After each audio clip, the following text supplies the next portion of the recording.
اللہ تعالیٰ قرآن مجید قرآن مجید میں ارشاد فرماتا ہے ان الدین عند اللہ الاسلام، بے شک اللہ کا نزدیک دین اسلام، یعنی دنیا میں بے شمار دھرم نظر آتے ہیں، دکھتے ہیں، لیکن اللہ کا اگر کوئی دھرم کوئی دین پسند ہے تو وہ دین اسلام۔ الحمدللہ ثم الحمدللہ کہ ہم سب آپ اسی دین اسلام کے ماننے والے ہیں، لیکن اس دین اسلام میں بھی لوگوں نے اپنی طرف سے کچھ نہ کچھ ملانے کی یا بڑھانے کی کوشش ہمیشہ سے کی ہے۔ وہ دین جو اللہ کے رسول صلی اللہ علیہ وسلم نے ہمیں عطا کیا، اس دین کو الگ طریقے سے پیش کرنے کی ہمیشہ کوشش کی جاتی ہے۔ اللہ کے رسول صلی اللہ علیہ وسلم نے بہت پہلے ارشاد فرمایا تھا، جس کا مفہوم ہے کہ اللہ تبارک و تعالیٰ ہر صدی کے سرے پر ایک مجدد پیدا فرمائے۔ دین میں کچھ خامیاں پیدا کر دی گئی ہوں گی، کچھ کمیاں پیدا کر دی گئی ہوں گی۔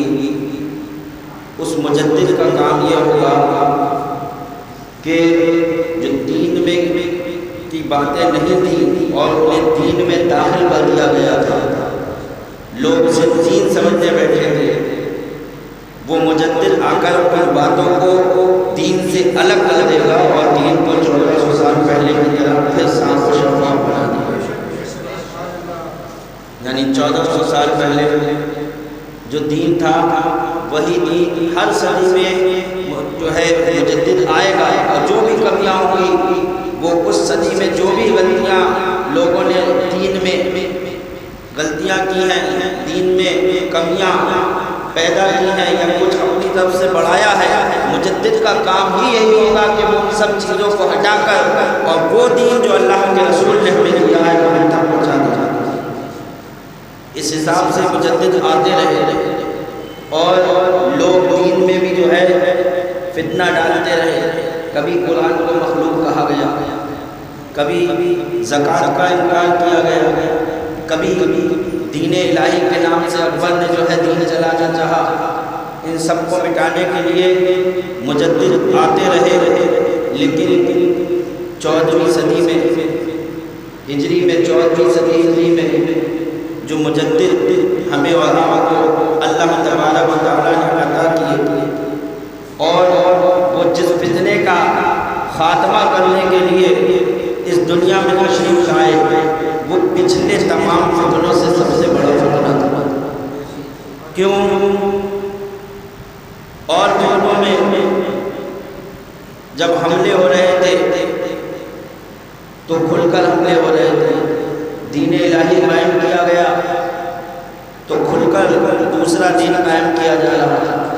لیکن جب وہابیت کا فتنہ آیا تو آنے والوں نے یہ نہیں کہا کہ ہم کوئی نیا دین لے کر آئے۔ جب وہابیت کا فتنہ آیا تو آنے والوں نے یہ نہیں کہا کہ ہم تمہارے پاس جو دین لا رہے ہیں دین کو اپناؤ، یہی دین جو ہے صحیح دین ہے اور پرانے دین کو چھوڑ دو۔ آنے والے آئے تو کہتے گئے دین اسلام کا صحیح چہرہ ہم تمہارے سامنے پیش کرنا چاہتے ہیں۔ اب تک تم جن دین اسلام میں تھے وہ دین اسلام غلط طریقے سے تم پر رائج ہو گیا تھا۔ اللہ اکبر! آنے والوں نے دیکھا، آنے والے آ رہے ہیں، لوگ جو ہے مزاروں پر جا رہے ہیں۔ آنے والوں نے کہا کہ ان مزاروں پر جانا چھوڑو، یہ مزاروں پر جانا یہ غلط ہے۔ اللہ اکبر! مسلمان غوث و خواجہ کا نعرہ لگایا کرتے تھے، انہوں نے کہا یہ کیا کر رہے ہو؟ غوث و خواجہ کا نعرہ نہ لگاؤ، غوث و خواجہ کا نعرہ لگانا ہے ہندوستان کی سرزمین پر رہ کر مدینے میں اللہ کے رسول تشریف فرما ہیں، اور ہم ہندوستان کی سرزمین میں رہ کر اپنے رسول کو یا رسول اللہ کر پکارا کرتے تھے۔ آنے والے آئے اور کہنے لگے کہ ایسا کیسے ہو سکتا ہے، تم ہندوستان کی سرزمین پر ہو، تمہارے نبی مدینے میں ہیں، اتنی دور سے تمہاری پکار کیسے سن لیں گے؟ اس طرح کا پکارنا ہرگز جائز نہیں ہے۔ اللہ اکبر۔ اس طریقے کے فتنے ہمارے سامنے لائے جانے لگے۔ جب علم غیب کی بات آئی تو کہا جانے لگا کہ اللہ کو صرف غیب کا علم ہے، اللہ کے علاوہ کوئی غیب نہیں جانتا۔ اے لوگو، تم نبی کو غیب داں کہتے ہو، ایسا ماننا شرک ہے۔ اللہ اکبر۔ ذرا قربان جائیے اور کیسے کیسے فتنے سامنے آ رہے تھے۔ خود ہندوستان کی سرزمین پر جب انگریزوں کی حکومت تھی تو ہندوستان میں دہلی میں جو جامع مسجد ہے، اسی جامع مسجد پر ایک طرف گیتا کو رکھا گیا تھا اور ایک طرف قرآن کو رکھا گیا تھا، اور یہ ذہن دینے کی کوشش کی گئی تھی۔ لوگوں نے کہا تھا کہ اگر نبوت کا دروازہ بند نہ ہوا ہوگا تو معاذ اللہ رب العالمین ہم گاندھی کو نبی مان لیتے۔ اللہ اکبر۔ ذرا قربان جائیے، معاذ اللہ رب العالمین گاندھی کو نبی کہنے کی بات تک آ گئی تھی۔ کہہ رہے تھے کہ اگر نبوت کا دروازہ بند نہ ہوتا تو ہم گاندھی کو نبی مان لیتے۔ ایک طرف قرآن کو رکھا گیا، ایک طرف گیتا کو رکھا گیا، اور یہ ذہن دینے کی کوشش کی گئی تھی کہ معاذ اللہ رب العالمین یہ دونوں کتابیں آسمانی ہیں۔ اللہ اکبر۔ ایسا ماحول ہندوستان کی سرزمین پر آ گیا تھا۔ اس وقت مسلمان چیخ رہا تھا کہ آخر اس فتنے سے کیسے نجات ملے، اس سے کیسے نجات پائے۔ یہ ہمارے اوپر کفر و شرک کے فتوے لگا رہے ہیں۔ تمام مسلمانوں کو کافر بنانا جا رہا تھا، ہر مسلمان کو مشرک کہا جا رہا تھا، مزاروں پر جانے والے کو مشرک کہا جا رہا تھا، یا رسول اللہ کا نعرہ لگانے والوں کو مشرک کہا جا رہا تھا۔ میرے بھائیوں، ایسے وقت میں مسلمان چیخ رہا تھا، پکار رہا تھا، اے پروردگار عالم، کوئی ایسا رہنما بھیج دے جو ہماری رہنمائی فرما دے۔ کسی شاعر نے کہا ہے کہ کفر تھا جب شرک تھا جب ناز کرنا احمد مختار پر، نکتہ چیخے لوگ علم سید ابرار پر، ہر ولی ہر روز میں دستفا سمجھا گیا، یا رسول اللہ کے نعمت تھا فتویٰ شرک کا، کفر پر ایک دن مشیت کو جلانا ہی گیا، میرے آقا کی محبت کا سوال ہی گیا۔ صورت تسلیم کی نکلی دل سیماب سے، ایک کرن ٹوٹی اچانک چرخ پر مہتاب سے، اس کرن نے روح ایمان کو منور کر دیا، پھول تو ہیں پھول خاروں کو گلے تر کر دیا، اس کرن کو اہل دین احمد رضا کہنے لگے، امت خدیم الرسول کا پاسباں کہنے لگے، قوم کے ایمان و عظمت کی نگہباں زندہ باد، زندہ باد یا سید احمد رضا خان، زندہ باد۔ حضرات محترم اعلیٰ حضرت فاضل بریلوی رضی اللہ تعالیٰ عنہ اس زمین پر تشریف لے آئے۔ آپ نے فتنوں کا دروازہ بند کرنا شروع کیا۔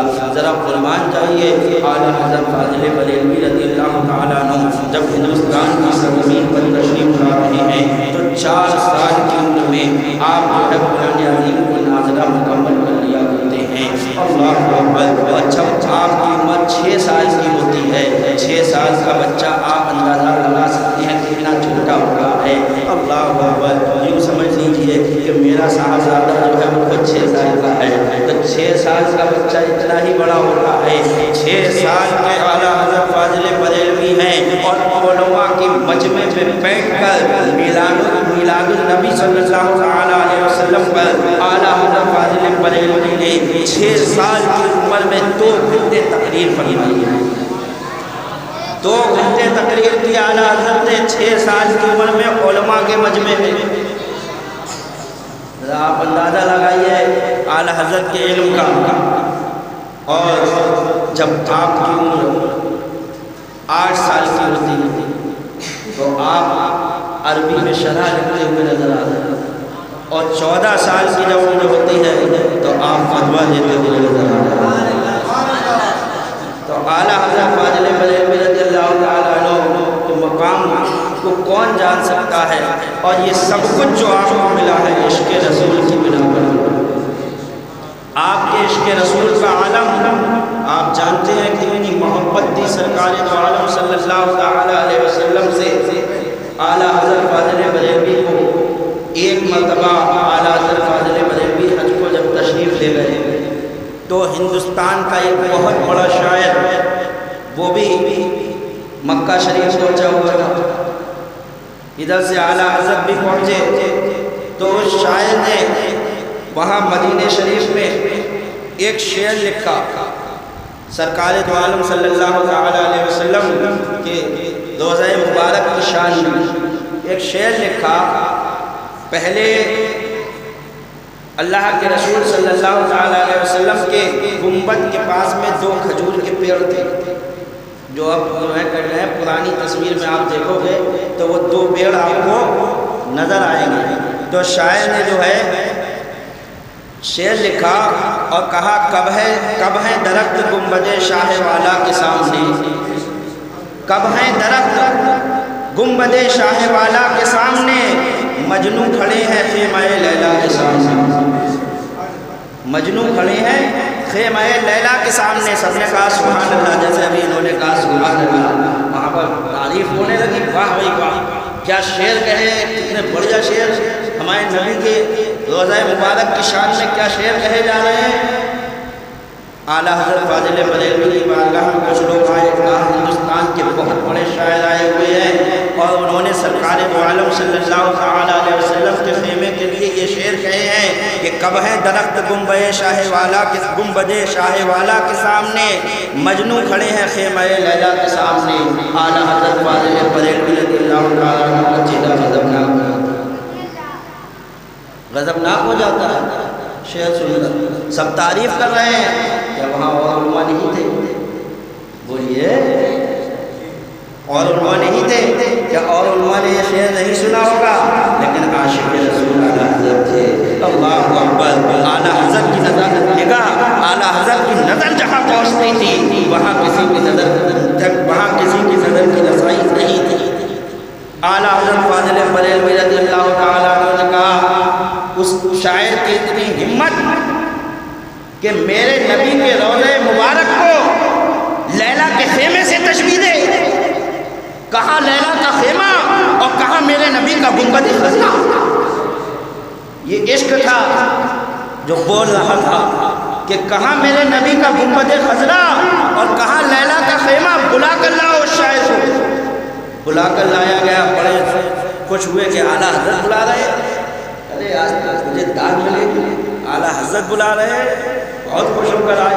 جب آئے تو اعلیٰ حضرت فاضل بریلوی رضی اللہ تعالیٰ عنہ ناراض ہوئے اور کہا یہ کیسا شعر لکھا ہے، آپ میرے نبی کے روضہ مبارک کو لیلا کے خیمے سے تشبیہ دے رہے ہیں۔ جب یہ کہا تو فوراً ہی ہاتھ جوڑ کہا حضور مجھے معاف کر دیجیے، اس طرف میرا دھیان نہیں گیا، اس طرف میرا دھیان نہیں گیا۔ کہا حضور آپ ہی اصلاح فرما دیں کیسے کہا جائے، کیسے کہوں آپ بتا دیجئے۔ تو اعلیٰ حضرت نے فرمایا تمہارا پہلا مصرع صحیح ہے، پہلا مصرع صحیح ہے، یہ جو ہے کہ کب ہے درخت گنبد شاہ والا کے سامنے، یہ صحیح ہے، کب ہے درخت گنبد شاہ والا کے سامنے۔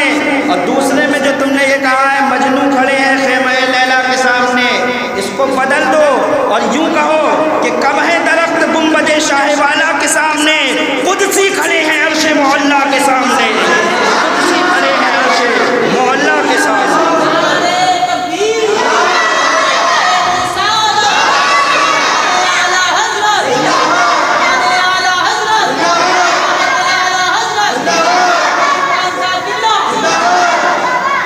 وہ اعلیٰ حضرت تھے، کہتے ہیں اعلیٰ حضرت کو اعلیٰ حضرت یوں ہی نہیں کہا گیا۔ اللہ اکبر، آپ کو دنیا امام عشق و محبت یوں ہی نہیں کہتی ہے، عشق محبت اعلیٰ حضرت کا نعرہ یوں ہی نہیں بلند کیا جاتا ہے۔ اعلیٰ حضرت فاضل بریلوی رضی اللہ تعالیٰ عنہ واقعی سچے عاشق رسول تھے۔ اللہ اکبر، اور جو ہے آپ صرف اپنے رسول کے ہی سچے عاشق نہیں تھے، بلکہ آپ تمام نبیوں کے جو ہے سچے عاشق تھے۔ اور جو لوگ جو ہیں جب کسی کی تعریف کرنے پہ آتے ہیں تو دوسرے کی جو ہے تنقیص کرتے نظر آتے ہیں، دوسرے کو نیچا دکھاتے نظر آتے ہیں۔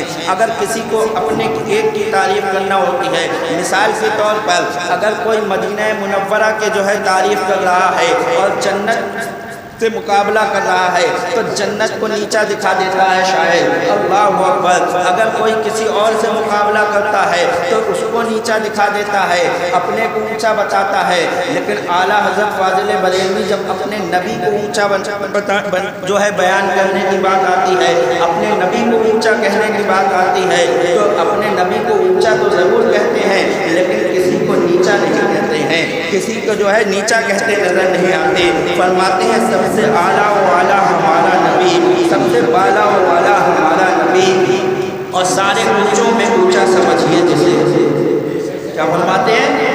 سارے اونچوں میں اونچا سمجھیے جسے، ہم کسی کو نیچا نہیں کہتے، ہم اپنے نبی کی تعریف ضرور کر رہے ہیں، اس کا یہ مطلب نہیں ہے ہم کسی دوسرے کو نیچا کہہ دیں۔ فرماتے ہیں سارے اونچوں میں اونچا سمجھیے جسے، تم اونچا سمجھو، یقیناً وہ اونچے ہیں، حضرت آدم اونچے ہیں، حضرت موسیٰ اونچے ہیں، حضرت نوح اونچے ہیں، حضرت ابراہیم اونچے ہیں، حضرت یوشع اونچے ہیں، حضرت نوح علیہ السلام اونچے ہیں، اللہ اکبر، حضرت یوسف علیہ السلام اونچے ہیں، حضرت عیسیٰ علیہ السلام اونچے ہیں، تمام نبی اونچے ہیں، سب بلند و بالا مرتبے کے لائق ہیں، سب کا مرتبہ اپنی جگہ بلند ہے، اور ہم بھی یہی کہتے ہیں سارے اونچوں میں اونچا سمجھیے جسے، ہے اس اونچے سے اونچا ہمارا نبی۔ نیچا بہت کہہ رہا ہے، اعلیٰ